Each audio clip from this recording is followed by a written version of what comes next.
होला।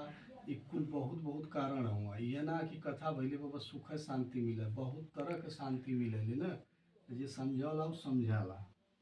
एकदा नैमि सारणे हरिषय सौनकादय प्रोचे मुनिवे सर्वेषु तुम पौराणिकम खलु।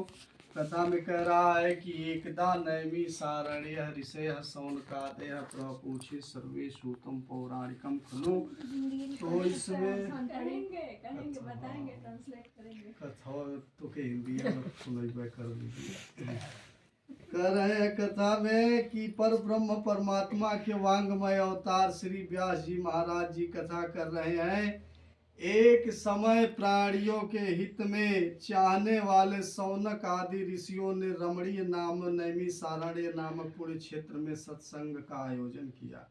वहाँ 88,000 ऋषि नैमी सारण्य में एकत्रित हो गए और उनका विचार था कि हम लोग एकत्रित हो रहे हैं तो इस सत्संग सभा के आयोजन में तो प्राणियों के हित में चाहने वाले किसी व्रत के विषय में बात किया जाए।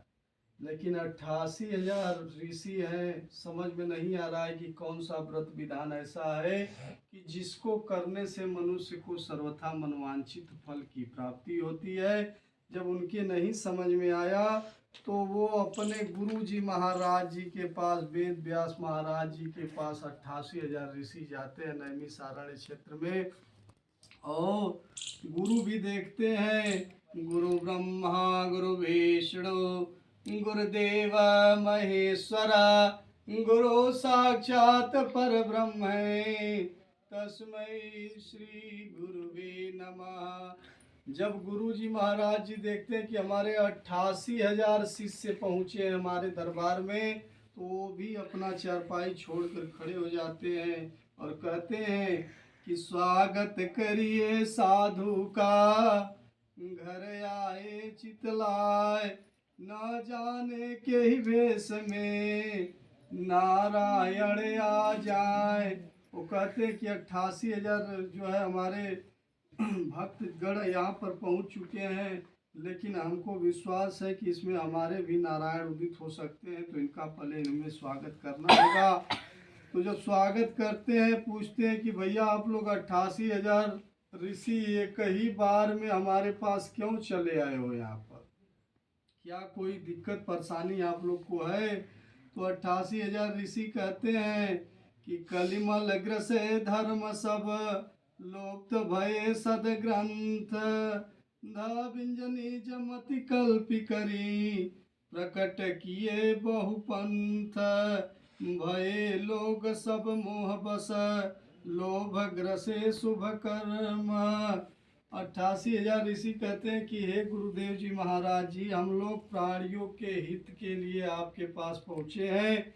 कोई ऐसा व्रत विधान बताइए कि जिसको करने से मनुष्य को सर्वथा मनवांछित फल की प्राप्ति हो। बोलिए वृंदावन बिहारी लाल की जय। इतनी बड़ी बात 88,000 ऋषि एकत्रित होकर के अपने गुरु से कहते हैं कि प्राणियों के हित में चाहने वाले कोई व्रत विधान को बताइए।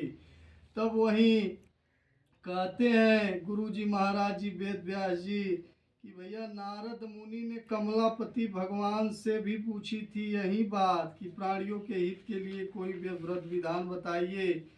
तो जब नारद मुनि पहुँचे हैं विष्णु भगवान को, विष्णु लोक को गए हैं, तो विष्णु भगवान के पास जाकर देखते हैं कि 4 भुजाएं हैं, 4 हाथों में शंख है, चक्र है, गदा है, पद्म है, वक्षस्थल है, वनमाला धारण किए हुए विष्णु भगवान को देख रहे हैं। वनमाला में तुलसी कुंद मदार परिजात और चंपे के पुष्प आदि है। देख करके बात करने की इच्छा नहीं बढ़ती है, डर जाते हैं, भयभीत हो जाते हैं नारद मुनि। किससे? विष्णु भगवान से, कि जो आदि अंत मध्य की इसका पता नहीं है भगवान का, हम कैसे बात करेंगे। लेकिन विष्णु भगवान स्वयं कहते हैं कि अरे नारद आओ, जब मेरे शरण में तुम आ गए हो तो आओ, क्या बात है उसको बताओ।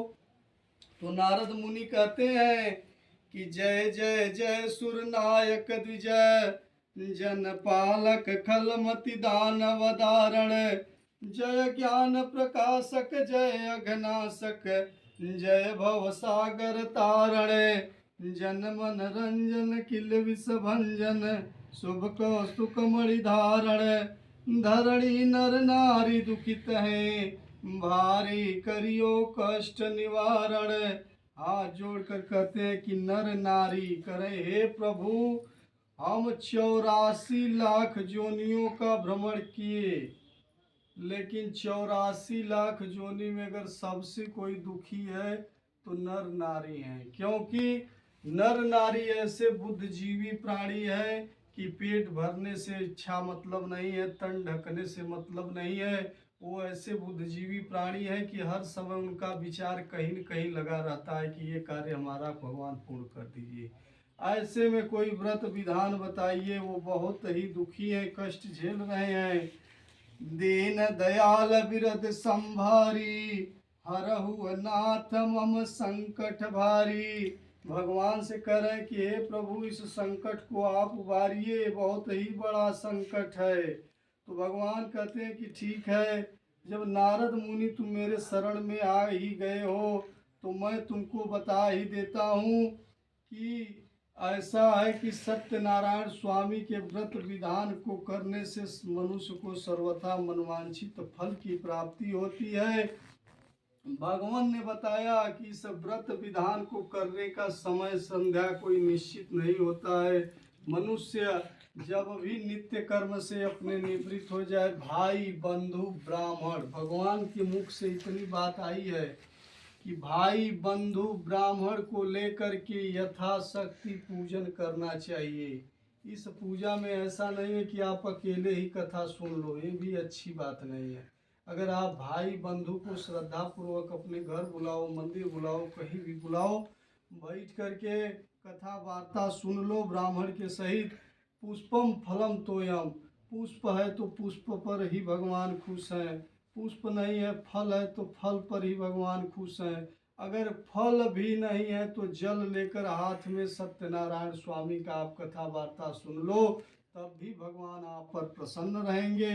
भगवान ने ऐसा बात नारद मुनि को बताया तो नारद मुनि वही व्रत का विधान पूछे तो भगवान कहे कि भैया देखिए, इस व्रत को करने के लिए अगर आप सक्षम हो तो केले की फली ले लो, गेहूँ गौ का दूध ले लो, गेहूँ का आटा ले लो, चीनी मिश्रित हो, चावल हो तो ठीक है।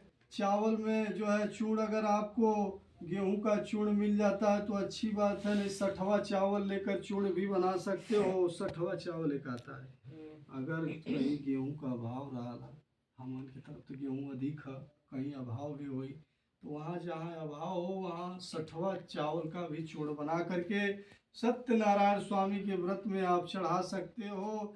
इतनी बात जब नारद मुनि को भगवान ने बता दिया तो नारद मुनि विष्णु लोक से चले और नारद मुनि वेद व्यास महाराज जी से कथा का विवरण कहे आकर के।